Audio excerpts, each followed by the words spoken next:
Hello, awesome viewers. How are you all? Welcome back to another video. Guys, this video we are going to discuss how to compare two Excel sheets and generate true or false in a new sheet so that it will validate whether two sheets are true or false. How to do that, guys? In order to do that, take a simple sheet, create one sheet, and click on equal to here. Once you click on equal to, navigate to another sheet. For example, I'm navigating to another sheet.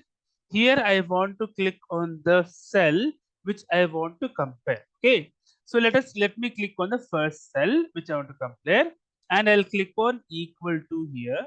So once I click on equal to, I will just navigate to the sheet which I want to compare the same column values. Okay, then as have generated the formula now, I'll navigate to the new sheet to see whether they are true or false. It will automatically come true here.